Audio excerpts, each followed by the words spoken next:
Merci d'être avec nous sur Al24 News au sommaire de l'actualité de ce jeudi 12 juin. Nouveau massacre de l'entité sioniste contre les Palestiniens dans la bande de Gaza, bilan plus de 50 martyrs, dont plus de la moitié se trouvant à proximité des centres dits de distribution d'aide. Cauchemar en Inde suite au crash de l'avion d'Air India transportant 242 passagers et membres d'équipage, parmi eux un seul survivant.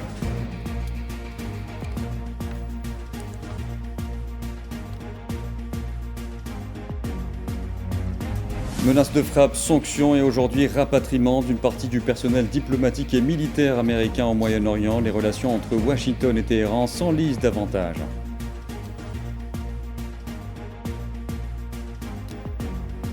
La Russie et l'Ukraine annoncent avoir procédé à un nouvel échange de prisonniers de guerre, une nouvelle étape d'un accord conclu lors de récentes négociations entre les deux camps à Istanbul en Turquie.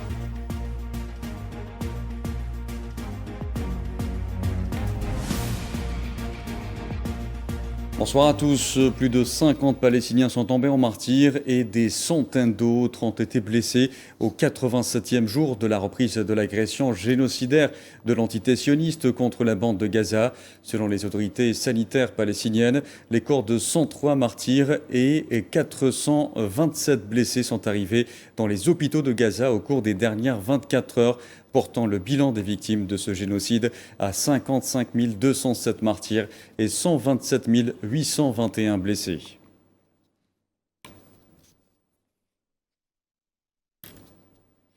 13 Palestiniens sont tombés en martyrs et plus de 200 autres ont été blessés ce jeudi par des tirs des forces de l'entité sioniste près d'un centre d'aide humanitaire dans le centre de la bande de Gaza.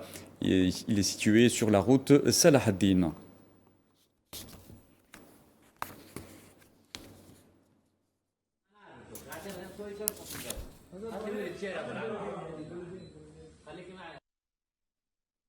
Et plusieurs autres Palestiniens ont été victimes des bombardements aveugles des forces de l'entité sioniste dans de nombreuses autres régions de la bande de Gaza. Kherdin Batash nous en fait le point. 87e jour depuis la reprise de l'agression sioniste sur Gaza. L'air qu'on respire au sein de l'enclave palestinienne est empreint de deuil. L'entité sioniste commet des massacres à tout bout de champ et de différentes manières.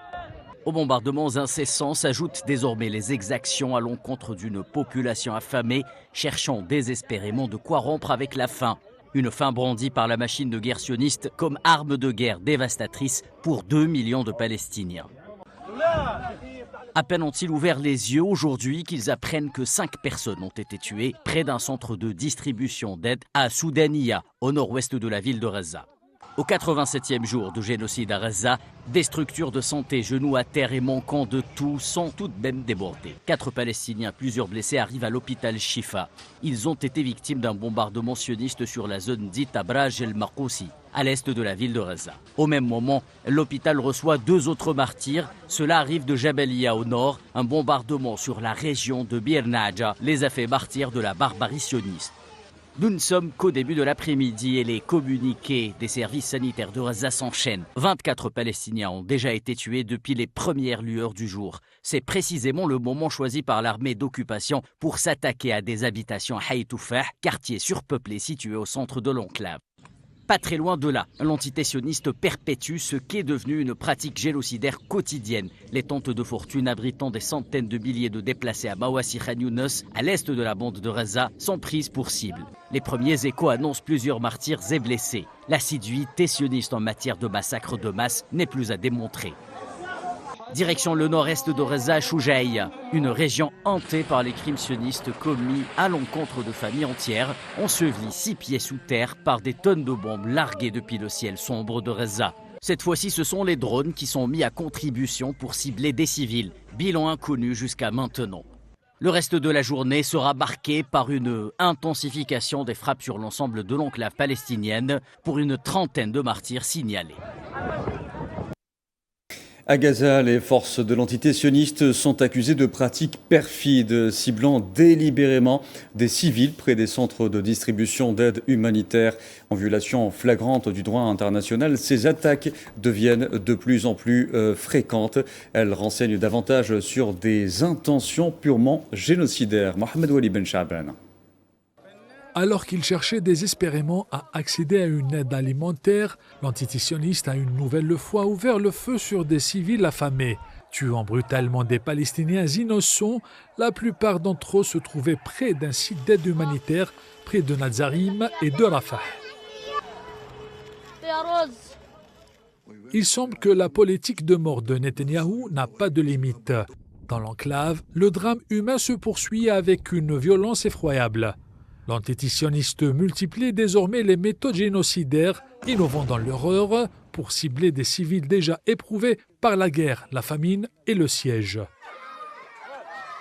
Aucune trêve, aucun respect aux droits internationaux et aux conventions humanitaires. Les civils sont constamment pris pour cible, que ce soit à travers des bombardements directs, des tirs lors des distributions d'aide ou encore des frappes sur des abris supposés sécurisés.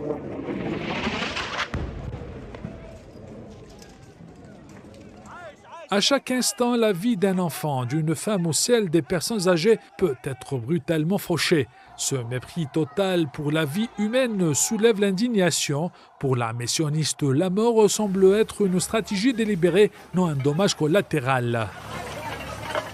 Le nombre de victimes s'alourdit chaque jour dans un silence complice de la communauté internationale. Ce génocide en cours ne peut se contenter de simples condamnations. Il impose une action immédiate pour protéger les civils et mettre un terme à une barbarie qui ne dit plus son nom. Accueillis à Milan par une délégation des autorités italiennes, 17 enfants palestiniens nécessitant des soins urgents et complexes sont arrivés hier soir en Italie avec des membres de leur famille. Parmi eux, Adam, 11 ans, accompagné de sa mère pédiatre, Ala An-Najjar. Il est le seul rescapé du bombardement de l'aviation de l'entité sioniste de son domicile dans le sud de la bande de Gaza qui a tué ses 9 frères et ses 9 frères et sœurs, ainsi que son père, sa mère étant de garde à l'hôpital où elle exerçait.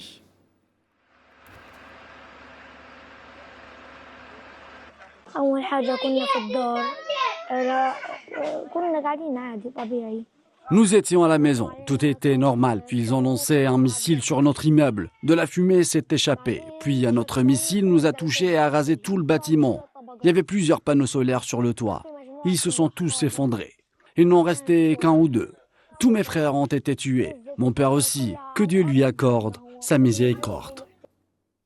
Le refus de l'entité sioniste de laisser entrer l'aide humanitaire à Gaza ainsi que les attaques ciblant les centres de distribution provoquent la famine parmi les civils, un comportement qualifié de crime de guerre par la Suède.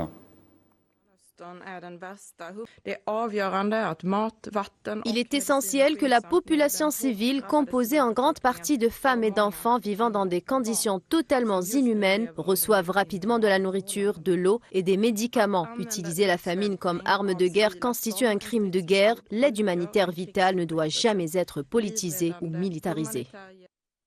Je vous en parlais en titre, l'Inde a vécu un véritable cauchemar ce jeudi. Le vol AI-171 d'Air India, destination de Londres, s'est écrasé dans la foulée de son décollage près de l'aéroport d'Ahmedabad, dans l'ouest du pays. 242 personnes se trouvaient à bord.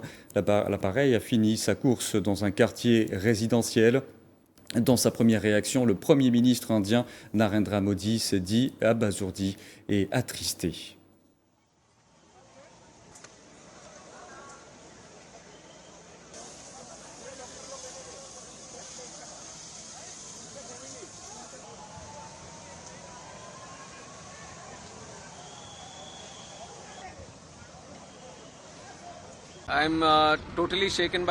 Je suis profondément bouleversé par l'incident survenu aujourd'hui près de l'aéroport d'Ahmedabad. C'est une tragédie et une horreur absolue. Dès que j'ai appris l'incident, j'ai voulu être présent sur place pour en savoir plus sur ce qui s'était passé et sur les mesures à prendre. Le Premier ministre m'a appelé pour me demander d'être sur place et d'examiner les opérations en cours. Nous allons mener une enquête impartiale et approfondie. Nous ne négligerons aucun détail. Nous agirons conformément au protocole et nous allons examiner en profondeur les causes de cet incident. Voilà ce que je peux vous dire pour le moment. Et les autorités indiennes ont annoncé qu'un passager avait survécu alors qu'un premier bilan indiquait que tous avaient péri. Le miraculé est un homme identifié comme Vishwash Kumar Ramesh, un ressortissant britannique de 40 ans qui se trouvait sur le siège A11 du Boeing 787 selon le manifeste du vol.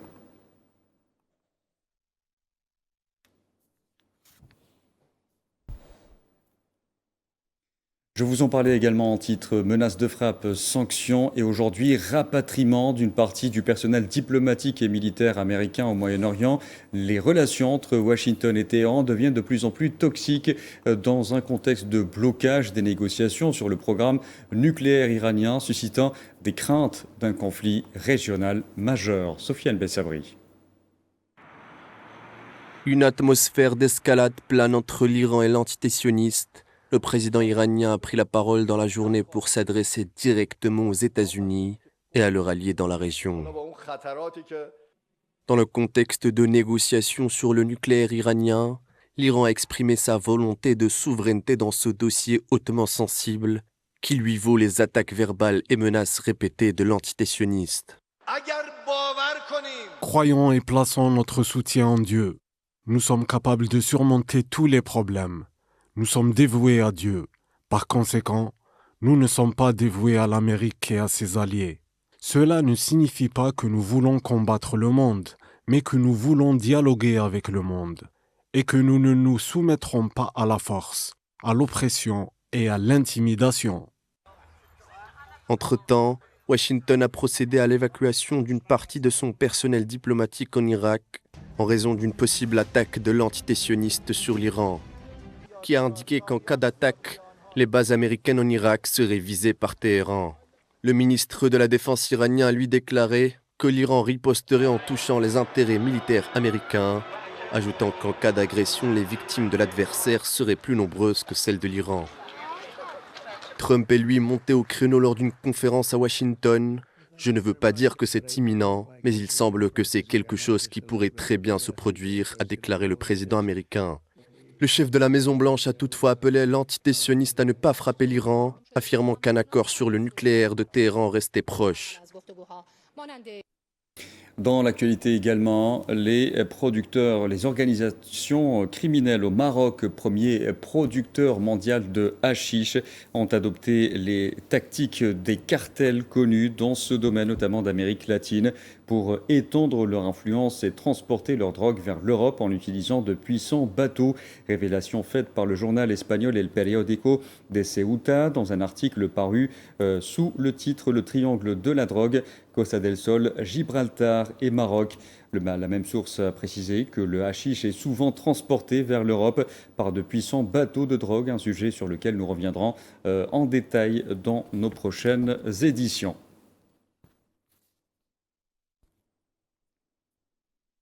En Algérie, plusieurs projets sont en cours de réalisation dans le domaine de la pétrochimie pour un montant global de 7 milliards de dollars, dont la réception prévue durant le quinquennat 2025-2029 permettra de valoriser davantage les ressources en hydrocarbures. C'est ce qu'a notamment indiqué ce jeudi le ministre d'État, ministre de l'Énergie, des Mines et des Énergies renouvelables, Mohamed Arkab, lors d'une séance plénière consacrée aux questions orales au Conseil de la Nation.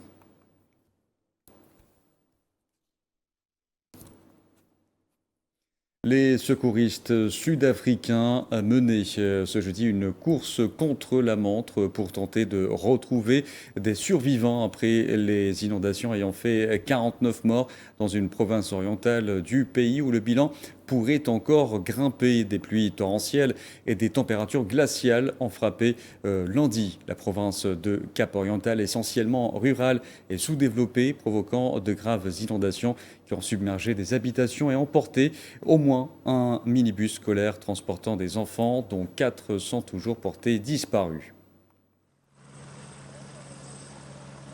En ce moment, le Cap oriental souffre des inondations sans précédent qui ont déjà tué facilement plus de 49 personnes. Et je me rendrai là-bas demain pour voir comment nos concitoyens souffrent là et comment nous pouvons réconforter les familles et comment nous pouvons concevoir des mesures de soutien d'un point de vue de la catastrophe pour offrir un réel soutien aux gens ordinaires, ceux qui ont subi cette perte, et adresser nos condoléances aux familles qui ont perdu leurs proches. Et je vous le disais en titre, la Russie et l'Ukraine ont annoncé ce jeudi avoir procédé à un nouvel échange de prisonniers de guerre. Nouvelle étape d'un accord conclu lors de récentes négociations entre les deux camps à Istanbul en Turquie.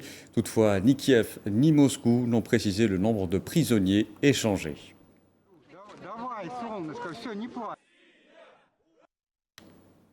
En France, le Conseil des ministres a dissous ce jeudi le groupe d'extrême gauche nommé la Jeune Garde, suscitant une indignation de la part des élus de gauche, en particulier de Jean-Luc Mélenchon, qui a accusé Bruno Retailleau de s'aligner sur l'extrême droite.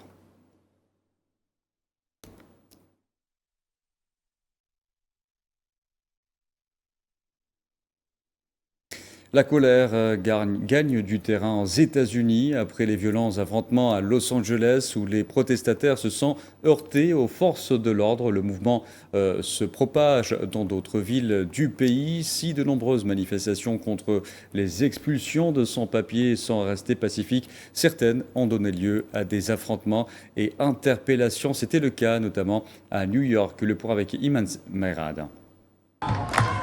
À New York, l'effervescence n'a rien de festif. Depuis une semaine, des milliers de manifestants occupent les rues pour dénoncer les violences policières, les discriminations raciales et les inégalités économiques. Des rassemblements souvent pacifiques, mais parfois marqués par des tensions avec les forces de l'ordre. Il y a une grande communauté Chicano à New York, il y a une grande communauté Chicano à Los Angeles. Je pense que nous avons quelque chose de vraiment spécial et que nous pouvons tous, au-delà des frontières des États, nous combattons pour les mêmes choses et savoir ce qui se passe. Je suis très heureuse du nombre de personnes présentes aujourd'hui.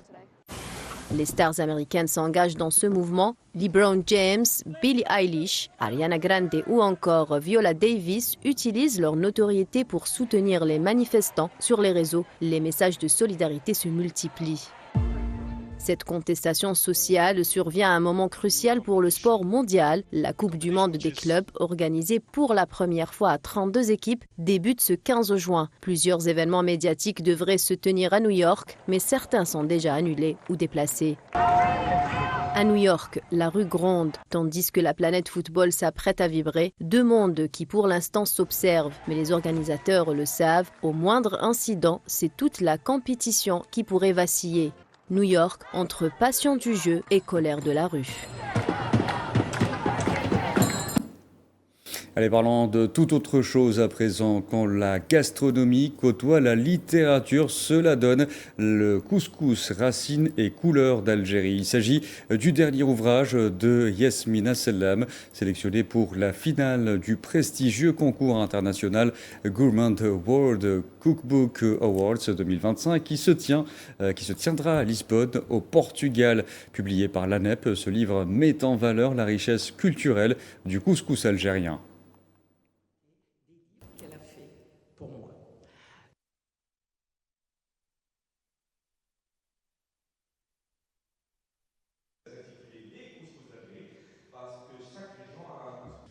C'est vrai, c'est une fierté pour moi. C'est pas la première fois que c'est un prestigieux concours mondial. Nous ne le connaissons pas tellement en Algérie, mais il est très connu et ça fait 30 ans qu'il existe et il honore les livres, la littérature gastronomique dans le monde. Donc tous les pays sont représentés et tout. Et donc en 2023, j'ai eu un prix et cette fois encore, avec le livre sur le couscous, mon livre est finaliste. La conférence d'aujourd'hui, c'est plutôt un point de presse pour annoncer que le livre de Madame Selam a été shortlisté, sélectionné pour le concours final. Donc on lui souhaite tout le succès. C'est la continuité des actions de l'ANEP en tant qu'éditeur, mais aussi en tant que promoteur, si je puis dire, ou en tant que soutien et support à la culture en général et aux livres en particulier. On termine avec cette conséquence de la guerre commerciale déclenchée par Donald Trump. Les producteurs de noix de macadamia sud-africains se tournent désormais vers de nouveaux marchés après le choc des droits de douane américains. Le point avec Mohamed Wali Belchaban. Dans la vallée verdoyante de Madimbo, au Limpopo, en Afrique du Sud, s'étend un champ de macadamia. C'est ici que Jeanne Likani, agriculteur passionné, cultive avec soin un verger prometteur. Cette année, elle a récolté 25 tonnes de noix de macadamia, signe de la richesse du sol et de son savoir-faire. En tant qu'agriculteur, nous nous concentrons principalement sur la production primaire. Ensuite, nous acheminons nos noix vers notre usine de séchage et de décortiquage. Nous effectuons des tests de qualité préliminaires. Ensuite, chaque année, les usines d'exportation situées dans notre région nous soumettent généralement une offre de prix car elles sont en contact direct avec le client, l'acheteur. La détermination de Likinia et bien d'autres agriculteurs sud-africains à développer cette production se heurte à une réalité économique complexe, à savoir la décision du président américain Donald Trump d'augmenter les tarifs douaniers. Je crois que le chiffre que j'ai vu il y a quelques semaines indiquait que si Trump appliquait des droits de douane de 30%, nous payerons près de 460 millions de rands en taxes. Un droit de douane de 30% représente un demi-milliard de rands perdus pour notre économie à cause de ces droits. Entouré de collines et caressé par les brises chaudes de Madimbo, ce terrain offre des conditions idéales pour cette culture. Pour contourner les sanctions américaines, les agriculteurs sud-africains envisagent de conquérir d'autres marchés. Je pense que nous pouvons étendre nos activités à l'international ou explorer d'autres marchés. L'Inde compte 1,5 milliard d'habitants, dont un demi-milliard qui cherchent également de la noix de macadamia. Il existe donc toujours une solution alternative, mais je suis convaincu que, concernant les États-Unis en particulier, ce problème sera réglé. Et je pense que, très bientôt, tout reviendra à la normale.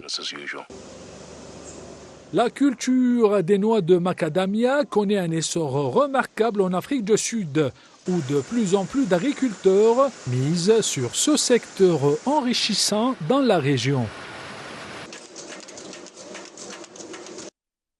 Et avant de nous quitter, je vous rappelle l'une de nos plus importantes informations du soir. L'Inde a vécu un véritable cauchemar ce jeudi. Le vol AI-171 d'Air India à destination de Londres s'est écrasé dans la foulée de son décollage près de l'aéroport d'Ahmedabad, dans l'ouest du pays. 242 personnes se trouvaient à bord. L'appareil a fini sa course dans un quartier résidentiel où une cinquantaine de personnes ont également été tuées. Et dans sa première réaction, le Premier ministre indien Narendra Modi s'est dit abasourdi et attristé. Par ailleurs, les autorités indiennes ont annoncé qu'un passager avait survécu alors qu'un premier bilan indiquait que tous avaient péri. Le miraculé est un homme identifié comme Vishwash Kumar Ramesh, un ressortissant britannique d'une quarantaine d'années qui se trouvait sur le siège A11 du Boeing 787 selon le manifeste du vol.